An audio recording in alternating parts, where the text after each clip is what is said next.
વર્ષો પહેલા લોકો શરીરમાં કોઈ પણ બીમારી આવે તો આયુર્વેદિક દવાનો ખૂબ જ ઉપયોગ કરતા હતા, પરંતુ છેલ્લા ઘણા સમયથી વર્ષો જૂની આયુર્વેદિક ઉપચાર ભૂલી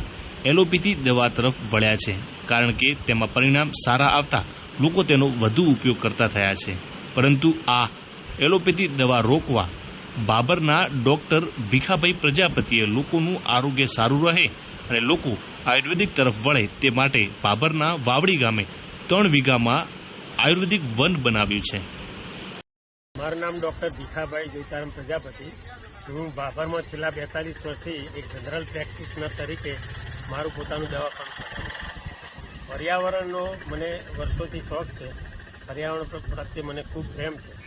પરંતુ જ્યારે અહીંયા વાવડી ગામે જ્યારે ઔષધ વન પિંપળ વન જોયું ત્યારે મને એમ થયું કે અહીં પણ એવું ઔષધ વન બનાવવું જોઈએ। અમે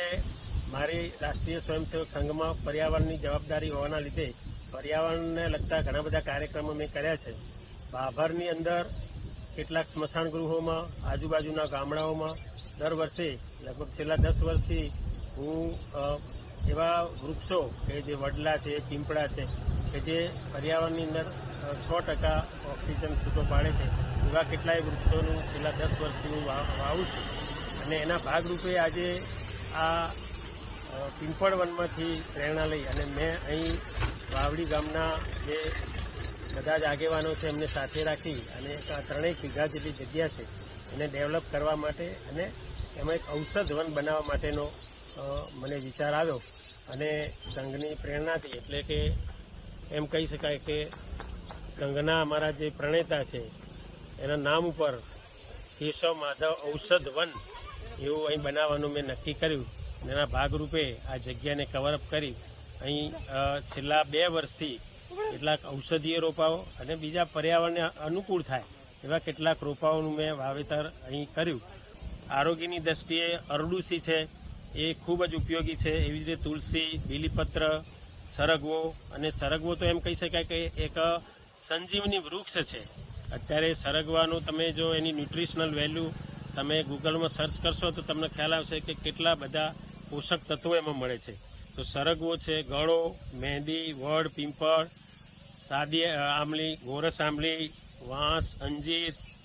નીલગિરી, ઉંબરો, સીસમ, નગોડ અને ગુંદા, આવા અનેક પ્રકારના ઔષધીય રોપાઓ અને જે પર્યાવરણ સારું રાખે એવા કેટલાય રોપાઓનું અહીં આપણે ઉછેર કર્યો છે।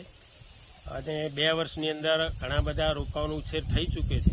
પરંતુ હજી પણ આ વર્ષ દરમિયાન અથવા તો આવનારા વર્ષોમાં કેટલાક નવા ઔષધીય રોપાઓ વાવવાની અમારું ધ્યેય છે। અને એ રોપાઓ એવા હશે કે જેથી સમાજની અંદર સામાન્ય તકલીફ માટે દવાખાને ના જવું પડે અને એવા ઔષધીય રોપાઓ થકી સમાજનું આરોગ્ય સારું રહે, સમાજના લોકોનું આરોગ્ય સુધરે અને આ જે બધી વિલાયતી દવાઓ છે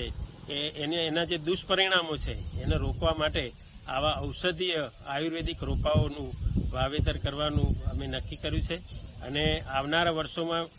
એવો પણ પ્લાન છે કે ભવિષ્યમાં અહીં આગળ એવી એક નર્સરી તૈયાર કરીએ કે જેમાં આવા ઔષધીય રોપાઓ,